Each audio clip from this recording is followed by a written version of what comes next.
when we're writing policy, how can we write empathetic policy? Because I think we see in every country in the world, at every level, policy is written that is not written with empathy in mind, that actually hurts so many people. So how do we be the generation and the people that are changing that? How do we continue with that momentum? And how do we, at the end of the day, again, make sure that people are safe, make sure that they have the opportunity to thrive and live the lives they deserve to live?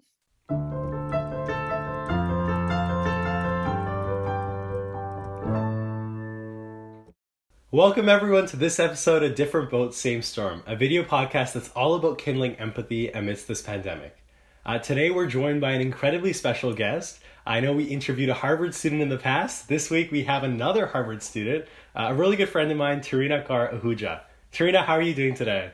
I'm doing great. How about you? I'm great. It's great to have you, and I'm really excited to be able to talk about the pandemic in America, your experiences with it, but also all the amazing leadership work that you've done, and really the idea of empathy. I know both of us care a lot about empathy, and we'll get right into that. But to start, Tarina, how are you really? And how has this last year been? I mean, I know America is in an interesting spot with the pandemic, but I mean, how have you been? What are you up to? Yeah, first of all, I love the question, how are you really? Because I think, in our time, this moment, it's so easy to just go by and say, I'm good, I'm okay. And I think we can all serve to do a little bit more with that. So to answer that question, I think today I'm good. It's been a long day, a lot of calls and meetings, but overall good. I was just outside getting some fresh air. It's like slightly raining, which I love. And I think that's kind of been my day. What about you? How are you really? Yeah, I'm great. Just happy to be recording this podcast episode. I've been just doing a bunch of different things today. Also, the similar Zoom calls. I try to schedule them all on one day these days and just like be organized that way. I mean, I'm sure you get it. But Trina, so you just finished your first year at Harvard. What was that experience like during the pandemic? And I guess I forgot to ask, like, who are you, Tarina? Like, for our listeners who don't know you, you're involved in a lot of different action projects. Like we said, you care a lot about empathy. What has this past year been like, and who are you? Yeah. Well, to answer the question of who am I have a lot of different positions, a lot of different projects, which I know we'll get into, but I think the primary way that I classify myself is a Sikh Punjabi radical empath. And what I mean by radical empath is somebody that really centers empathy at the very center and core of all of the work I do, the actions I take, and the interactions with people and relationships. And I remember that's actually how we started talking on Instagram, through, I think, the other Harvard friend that you interviewed, Eleanor, who's a great friend of mine. And I think that we connected on that theme of empathy. And I think, in our shared Sikh faith, one of the values that we hold extremely dear is a value called Vanjakana, which, for those listening who might not know, basically means to share what you have. And for me, growing up, of course, you mean that in the literal sense, to share the material, to share physically what you have. But I've also always seen it as sharing your heart, sharing your soul, sharing your platform in advocacy of something greater. And so I think that is how I would classify who I am and what I care about. And, throughout the pandemic, I think it's been quite a wild ride for everyone. I think all of us have been doing so much introspection and so much relationship building. So I am as extrovert as extrovert can get. But I think that this pandemic, all of us are kind of forced to take a little bit of time to do some introspection.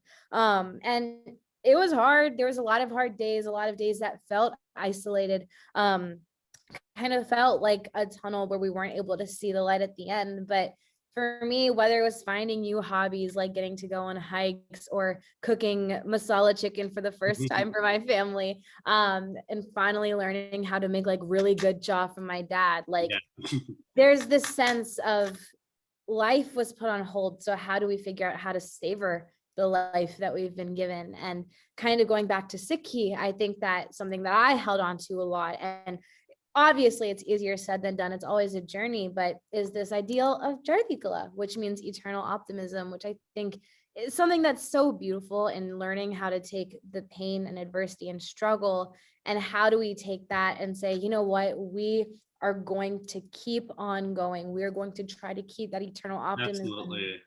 eternal contentment, and do what we can every single day. Absolutely. No, that's beautifully said. I think the idea of Chardi Kala, especially as we're in layering crises, so being eternally optimistic, having that internal light within you to look forward and be able to help people through that process. I think that's so important, and it's beautiful the way that you brought that all together. Like your experience during this pandemic wasn't just one of only introspection. Rather, it was about looking at other people in the world and trying to reach out to them, show solidarity, and like I just mentioned, like layering crises is the word that I think we've all kind of become familiar with.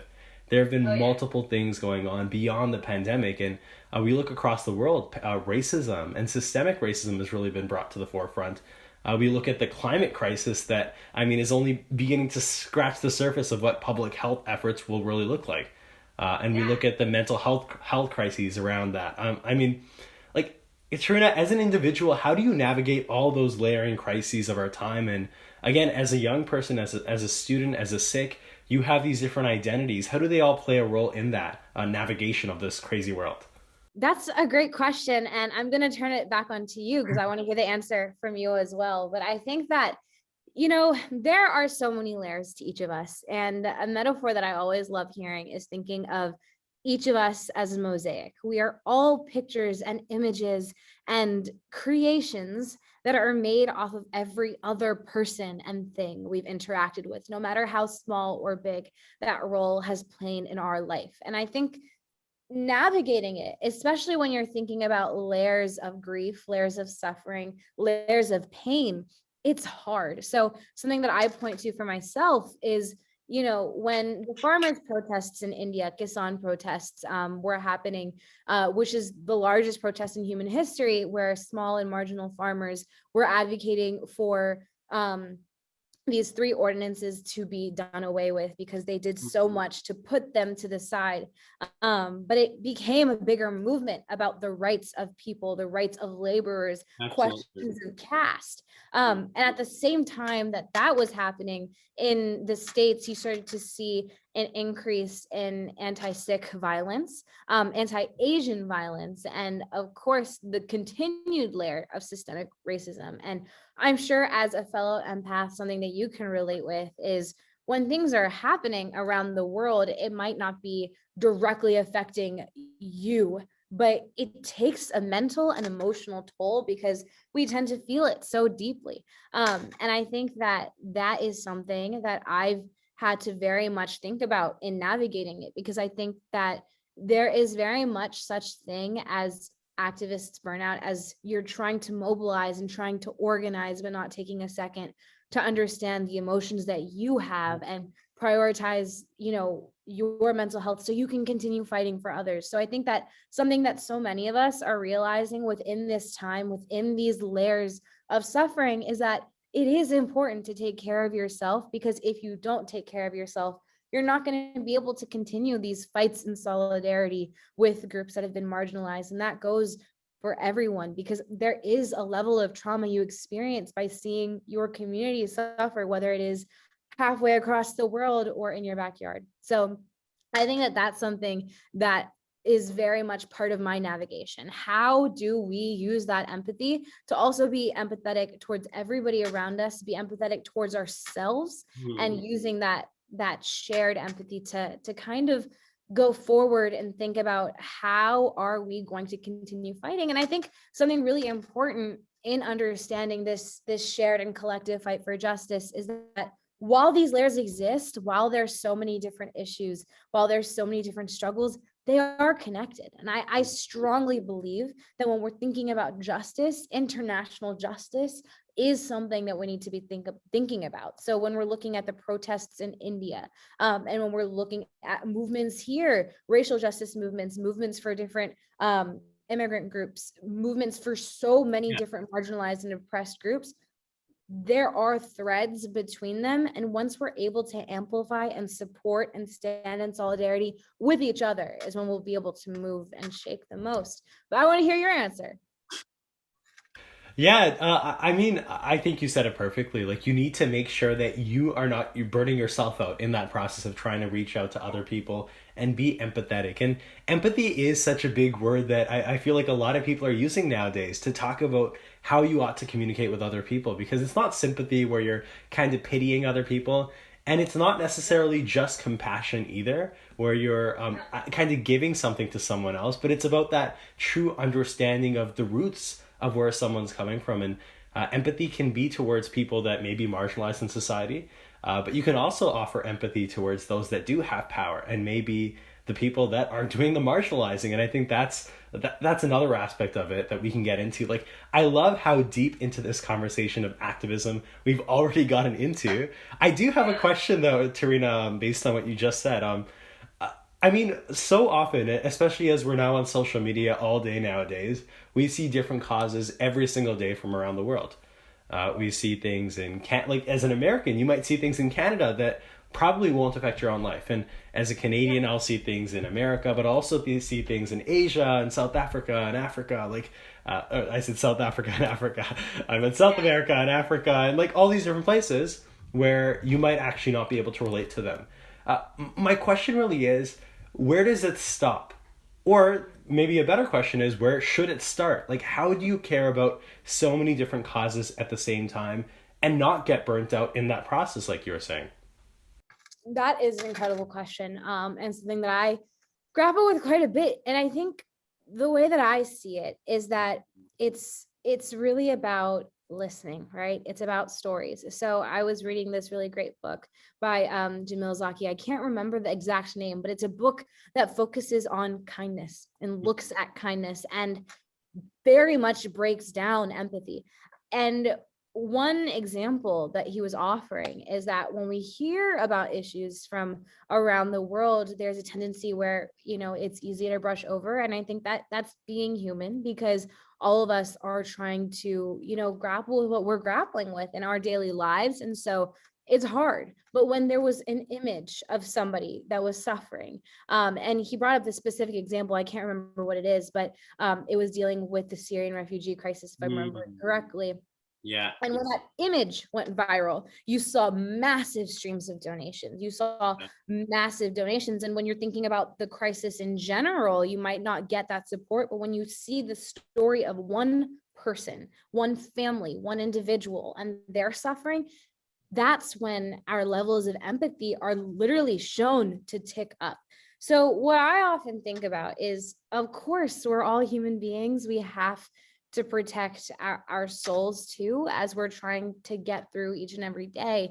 But I think that where it should start is with stories and listening, because when you're listening to people in the way that their lives are going, and it's hard on social media and in our current moment where we're seeing stories every single day from across the globe of such immense human suffering, and it's hard because we want to be able to do something, but there's so much cognitive ability and bandwidth that we do have. But I think, again, it starts with stories. So listening to people for what they have to say, listening to their lived experiences, and trying to plug in where we can. I think that is, at the end of the day, what we can do. So it doesn't take much to repost something on an Instagram story, because even that can have such immense impact in trying to understand the struggle of another group, the struggle of something that's trying to happen. And I think that, it's not like we have to be the speakers, and nor should we be, because the people that should be speaking and centered and amplified are the peoples that are experiencing it. At because the forefront. At the forefront, exactly. Our job is to amplify them. So it's not like you have to be the one that is at the forefront, nor should you be, because we have to be cognizant of where our positionality is in certain struggles and what our job is as allies to certain groups and to certain people. And I think that's kind of what I think about too. What can we do? Whether it is just sharing on an Instagram story, if that's all we can do in that moment, or starting a Venmo donation campaign, or whatever it may be. And with all of that, it's absolutely valid to take a break from social media. It's absolutely valid to take that time and space away, because like we mentioned, these images are everywhere of people suffering. And that is a type of trauma. So if you need to take time away from social media, take time away from the news, that is important too, because you are worthy and valued and you matter. So I think there's a lot, and I think there's really no easy answer. Absolutely. And the photo you were talking about there, I actually remember it was in 2015. It was the photo of a young boy washed up on a beach. Yeah, that's it. Yeah. And I remember that photo very distinctly because that actually, and you probably don't know this, that photo changed the course of the Canadian election cycle in 2015. There was a federal election in October. I think the photo came out a month or two before, and all this attention was brought in Canada to this issue of refugees and also of immigration. And it just goes to show that that one photo and that story being shared can have such a big ripple effect that you may not even know about at all. It's it's very powerful. And again, I think the idea of storytelling is so powerful. And like you said, I think as humans, we're all storytelling beings. We connect with those stories. And again, at my nonprofit, Break the Divide, it's all about storytelling to kindle empathy. And I guess this is a great segue to talk about your work in building empathy. So, Tarina, what I know about you is that you run an organization called the Greater Good Initiative that centers empathy in policymaking. How did this organization come to be, and what is it about? Again, we've talked a lot about empathy. What is it about empathy that made you want to start this project? Yeah. So I think that, this whole podcast, thinking about the storm of the pandemic that we're all facing, that's actually the launching pad for the Greater Good Initiative. So me and my friend Adam, who's the co-founder of the organization, back last March, we're kind of on a FaceTime call. We were just talking, as friends do. Somehow it ended up being 3 a.m. And like the people that we are, somehow the conversation descended into politics. And, we started talking about the youth response to COVID-19 because we were seeing incredible young people from across the country making masks, seeing them doing collections, delivering groceries to our elders. And we were thinking about, in the youth space in general, we see incredible organizers and mobilizers, but are we seeing young people in policy? Are we seeing ourselves represented as not only the people that are the constituents, but the writers, the decision makers? And I think that our society has a tendency to kind of pat young people on the back and say, you are the leader of tomorrow. But the truth is, we are the leaders of today. And I think we've proven that time and time again. And so in starting the organization, we were thinking about how do we represent the lived experiences and perspectives and thoughts and ideas of a vast variety and a vast spectrum of people, of young people. And that's how the organization was born, originally doing policy in response to COVID-19 and 3 sectors of public health, economy, and education, which were the 3 big centers of COVID policy that we were seeing at the time. And then a year later, we're doing policy in vastly different areas, not just COVID-19, in 5 sectors, the 3 I mentioned, plus civil rights and environment. We have over 130 people from across the US and even some internationally, actually, doing policy at the local, state, and federal level in the States. And where empathy comes in, it for me is honestly the core and genesis of who we are as an organization, because when we think about policy, one of my favorite representatives here in the States represents in Massachusetts. Her name is Representative Ayanna Pressley. One of her taglines is thinking about policy as a love language. And I've always loved that, because when you look at policy as a way to take action and show communities that you care about them and their struggle, that is, to me, the most immense act of radical empathy, because you're saying, this is a problem and experience you're living with. I'm not going to pretend to know, as somebody who hasn't experienced that, what's best for you. I'm going to center you and amplify what it is you need through policy that can give us systemic and institutional change. So that's kind of where it all comes into it for me, and thinking about when we're writing policy, how can we write empathetic policy? Because I think we see in every country in the world, at every level, policy is written that is not written with empathy in mind, that Yeah. actually hurts so many people. So how do we be the generation and the people that are changing that? How do we continue with that momentum? And how do we, at the end of the day, again, make sure that people are safe, make sure that they have the opportunity to thrive and live the lives they deserve to live? Totally. So it's not about imposing your beliefs on other people and saying that you know best, you know how to solve their problems, but it's about that active process of listening, of learning, and then building policy based on that. I think that's so powerful and so important. It's amazing. And so, Tarina, a few times here now, we've talked about listening and the importance of listening to create change. On the other hand, though, we do see that with some issues, it feels like we can't afford to take time to listen. It feels like we need radical, immediate action now. And I actually asked last year when I was interviewing our mutual friend, Eleanor, I built up to the conversation and I kind of realized like, this is a question that I've struggled with for a while. How do you balance that listening and that slow progress of change when it comes to an issue like climate action? You know, we may need to listen to people and we may need to hear the other side, but we also need immediate action now in order to prevent the worst effects. So what do you think about that? I don't think they're mutually exclusive, because I think that when we think about listening, I see listening as, listening to the people that are most affected by issues. And a lot of the times, those are the people that are leading the change and leading the action. And our job is figuring out how do we amplify that. So in thinking about climate change, a lot of what I think about is environmental racism, and thinking about how folks of color and low income folks are the ones that are going to be most impacted by climate change. And we're already seeing it in so much of the world. And something based off of that is there's so many mobilizers and organizers and groups that are focusing on these issues, that have been doing this work for decades before climate change was a buzzword. And so I think that radical, active, big change needs to happen. It needs to happen now. And I think that listening comes in acting too, because I think that when we're listening to the people that are doing the moving and shaking, if that makes any sense. Yeah. When we're listening to them, we're figuring out, okay, you have been doing this work for so long. How can we support? How can we follow your lead? How can we amplify? Whether it's being another body at a protest, or whether it's writing a policy that supports something people have been advocating for, or posting something on social media, or doing a fundraising campaign. But I don't think that necessarily that process of listening has to be slow, because that process of building movements has already been happening. And in that movement building, listening is inherent.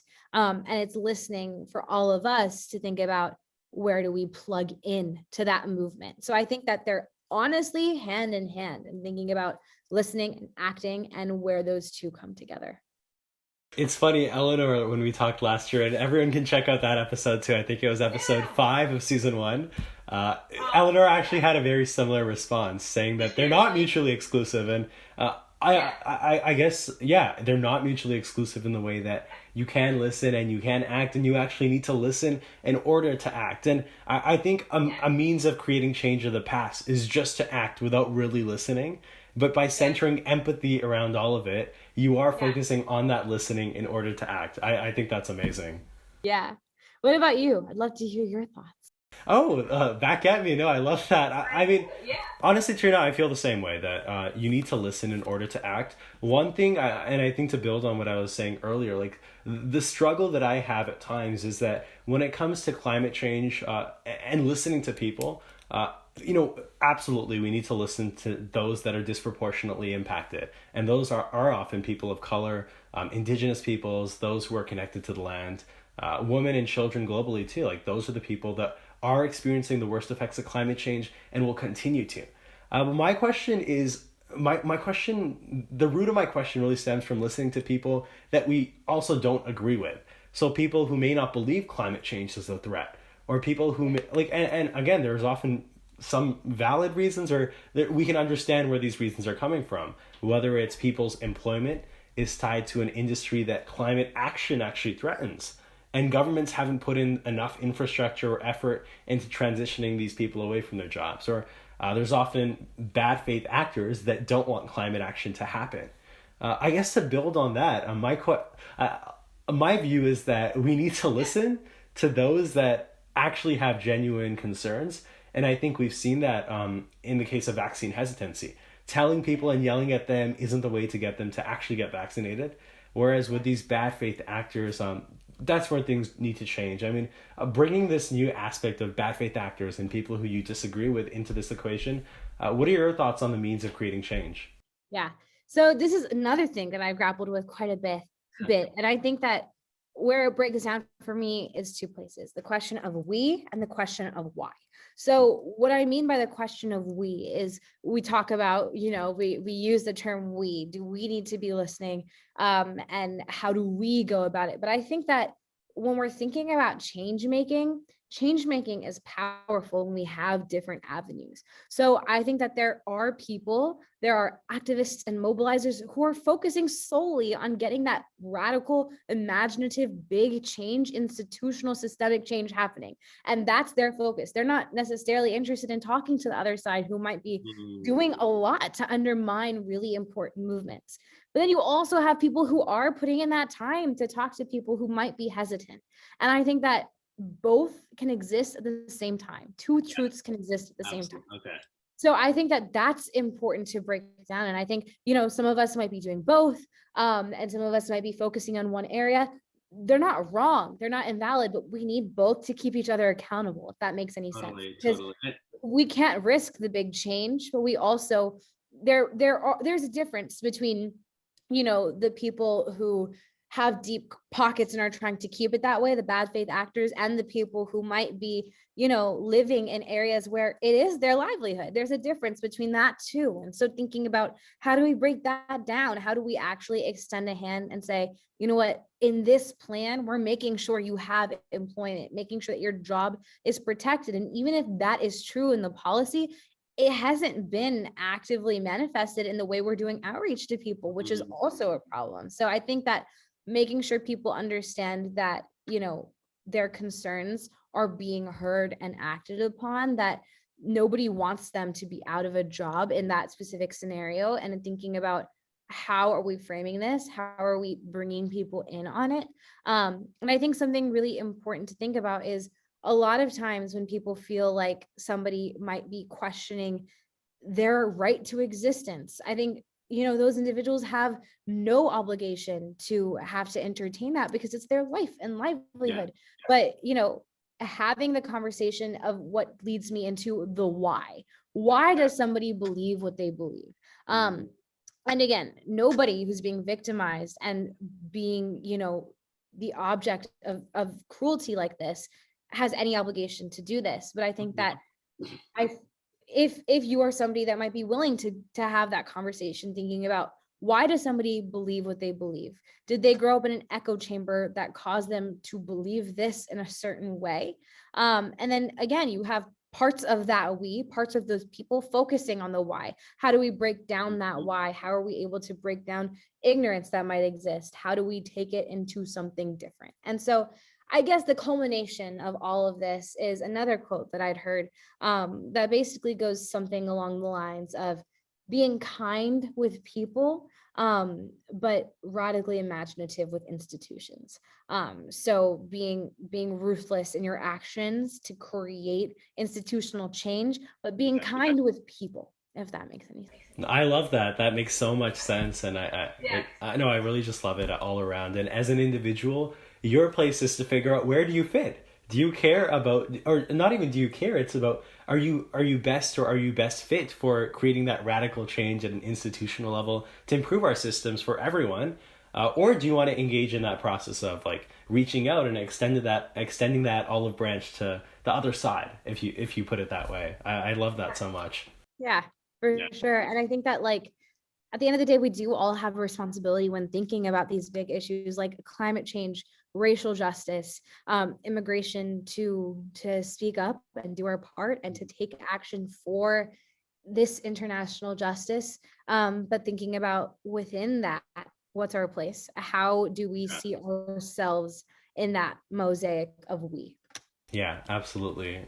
I love that again. And Like that'll probably be like a clip in this entire episode that we'll share. Like how do we care about all of us together? And I think that's honestly a very important question. And in reflecting on America's experience over the pandemic over the past year, how do we take care of one another? So Tarina, you've actually been in university this entire time at Harvard. Like I've been doing online school this entire time, so I haven't actually had that experience of being on campus, being with people. What has that been like during a pandemic? And I mean, has that changed the way that you view America, your world, society? Like, I'm just genuinely curious. What has it been like?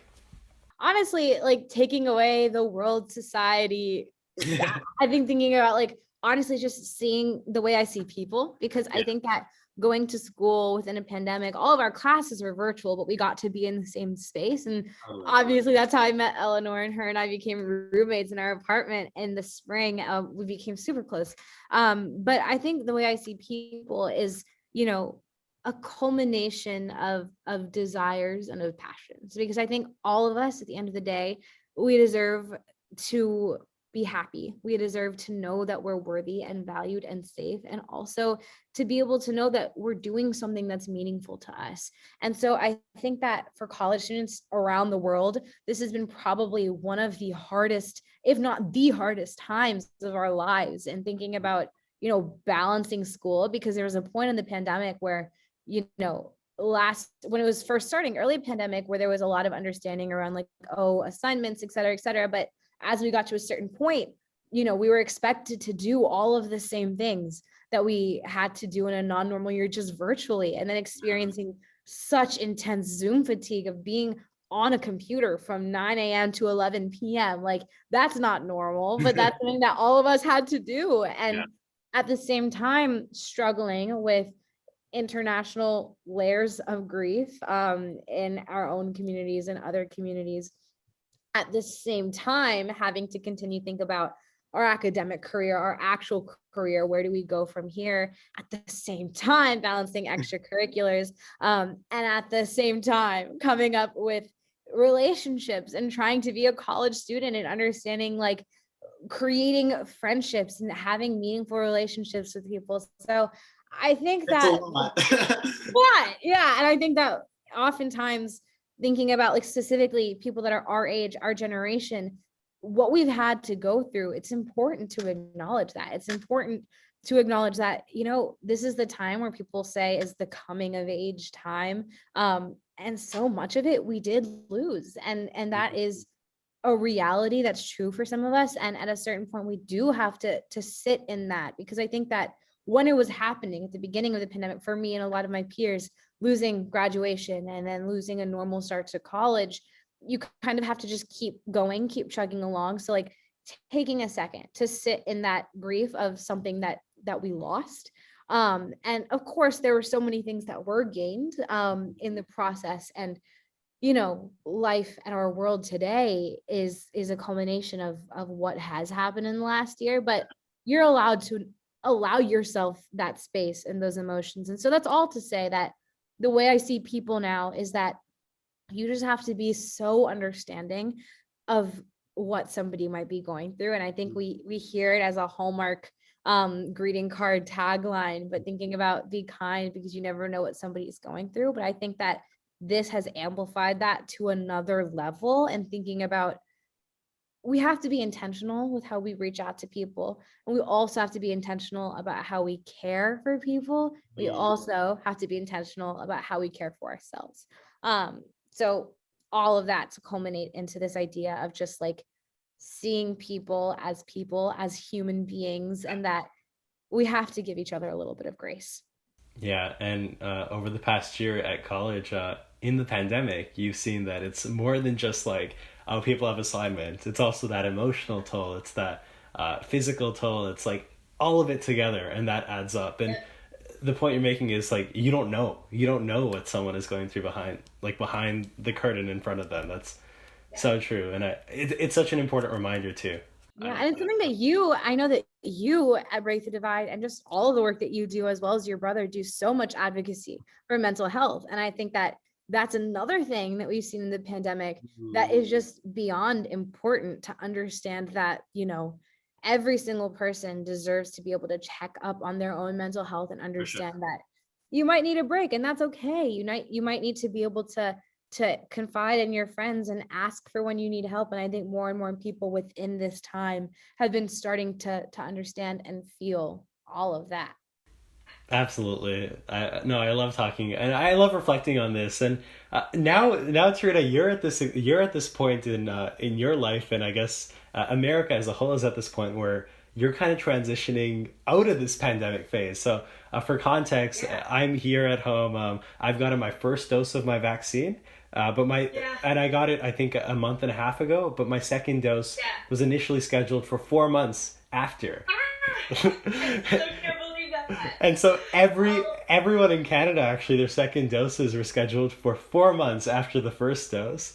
Oh my God. Just to spread it out. Yeah, so I think around 70% of the population now is their first dose, but I mean, masks are still mandatory everywhere. Some provinces like Ontario, you still can't go inside restaurants. I mean, that's very different from the photos and videos I've seen about like American football games and hockey games where there's thousands of people together. What is it like for you on an individual basis? Like, what do you see? I think that, kind of what you're describing, it's like mask mandates are getting lifted and more gatherings are starting to happen because, more and more people are fully vaccinated. And so you're starting to see life go back to normal. But I think for me, it's really interesting to think about, as life is going back to normal, looking at what's happening in India and looking at what's happening in South Asia, and how internationally COVID numbers are really bad in some areas. And we're trying to figure out the vaccine distribution internationally. And I understand that I and all of those right now that have been completely vaccinated sit at a place of being privileged to be able to, have that element of safety for us and our family. But I think that, that's something that I've been seeing in terms of things starting to open up, things starting to go back to normal. And I have a really good friend who actually lives in Ontario right now and is doing some work there. And every time I'm talking to him, he's like, oh my God, we can't even go into restaurants. We can't even go out. Like, pretty strict quarantine here. And that was the same time when, I was starting to get my vaccine, and things were starting to go back to normal. So I think that it's just this level of like, we're seeing the world at a perspective where all of us are kind of at different places in different countries. And so I think that, it's been really interesting to see how that's unfolding, and we'll get the numbers soon because of course the vaccine is never 100%. But it's so important for all of us to get to protect ourselves and protect each other. But making sure that we're still being cognizant of, there are so many people who still haven't gotten the vaccine. So doing our best and doing our part to still being cognitive and empathetic towards the people in our own communities that might not have been able to get the vaccine due to health reasons or being immunocompromised. And so how do we stay cognizant of that? Yeah, definitely. No, I remember telling another American friend about the 4 month delay between my vaccines, and their reaction was like very similar. And again, though, I think like if I put it into context, like I'm so grateful that I've just gotten my first dose too, like you were saying, because around the world, most people have not gotten a vaccine. And so recognizing that privilege, I think, grounds you in a certain reality of like what's actually going on in the world. And as we begin to wrap up here, Tarina, like, I mean, this has been such a great conversation about so many different things. As we move forward now beyond the pandemic, as the world will very soon, and hopefully within the next year or so, or next 6 months, get out of the state of crisis and pandemic, what do you think we need to focus on moving forward as we address other crises like the climate crisis that we've talked about, like these mental health challenges that we all face? And how has your life, like your experiences with the Greater Good Initiative and another organization that you founded that we didn't have a chance to talk about, Young Khalsa Girls, how does that all come together? And like, I know that's a big question. I've been known to ask questions that like I need my guests to answer in like a double space, 500 word. Like, what do you think we need to do moving forward? Great question. Yeah, and we didn't get to talk much about Young Khalsa Girls, but I co-founded that back in 2012 with a couple of good friends, and that's just focused on getting young women involved in seva, or selfless service and advocacy. But to answer that $1 million question, my gosh, I think that what we need to focus on moving forward is each other. And I think what I mean by that is understanding that everybody has a story, doing what we can to understand what that story is. And, we did all this talking about empathy, as I knew we would, because it's at the forefront of both of our personalities. But I think that it's a matter of understanding that the buck doesn't stop at just understanding, it stops at action. And so we're all doing what we can to leave a legacy. We're all doing what we can to make this world better for future generations and for when we are no longer here anymore. And I think that all of that, again, comes down to this basic level of connection, because if we can understand why somebody feels the way they're feeling, we can start feeling inspired and ignited to take more action, to do what we can to continue caring for each other. So I think it's this level of human connection, seeing each other's as people, because at the end of the day, I think that, it might be idealistic, but with every bone in my body, I really do feel that we have more goodness than evil in this world. And I think each human being has more goodness than evil in them. And I think it's just a matter of bringing out that goodness, seeing that goodness, acting on that goodness, and just chugging along and doing whatever it is that you can to find yourself in your own mosaic and how your mosaic connects to those of others. Yeah, beautifully said again. We build up these layers of bricks around ourselves and other people, and a lot of the work now is to destroy those divisions, to break those divides. And break the divide for that. Wait. Breaking the divides for the greater good. Oh my God, that's again. We're gonna collaborate. Everyone will see that really soon. Sometime soon. No, we need to break those divides for the greater good. I love that. Like, maybe that's the title of this episode.